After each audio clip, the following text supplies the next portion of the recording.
Special pav bhaji, flower मटार बटाटा ते मी कुकरला लावून घेतले. 2 टमॅटो, 2 कांदे आणि लिंबू 2 आणि कोथिंबीर, जिरे पावडर, धने पावडर, पावभाजी मसाला आणि काश्मीरी लाल तिखट आणि बेडगीचं लाल तिखट, मीठ आणि आलं लसणाची मिरचीची पेस्ट, कांदे आणि टमॅटोची पेस्ट आणि बटर.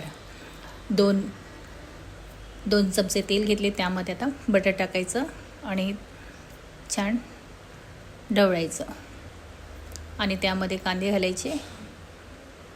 तेही मस्त तेलामध्ये होऊ द्यायचे, जास्त लालसर नाही होऊ द्यायचे. आता त्यामध्ये टमॅटो घातले, तेही होऊ द्यायचे. ते झाल्यानंतर टमॅटो कांद्याची पेस्ट केलेली तेही टाकायची, आलं लसणाची मिरचीची पेस्ट केली तेही टाकले आणि त्यालाही व्यवस्थित होऊ द्यायचं आणि स्वादानुसार मीठ आणि सगळे मसाले घातले.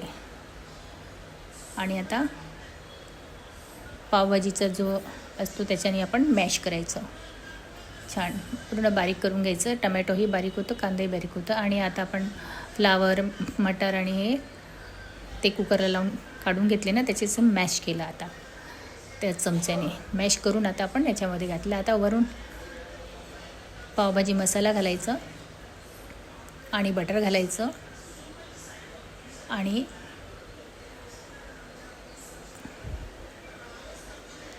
पाणी घालायचं आणि आता छान मस्त मॅश करायचं. पाणी मी ते मॅश केलेलं होतं ना, फ्लावर वगैरे त्याचं पाणी होतं ते टाकायचं आणि वरून तुम्हाला पाहिजे तेवढं पाणी टाकायचं. असं काही नाही, पातळ करायची नाही, घट्टही करायची नाही, नॉर्मल आपली पावभाजी करायची. आता मस्त सुगंध येतो आहे पावभाजीचा छान. आणि आता आपली पावभाजी तयार झालेली आहे. आता कोथिंबीर घालायची आणि छान मस्त ढवळायचं. माझ्या चॅनलला लाईक आणि सबस्क्राईब करा. आपली आता पावभाजी तयार झालेली आहे खायला.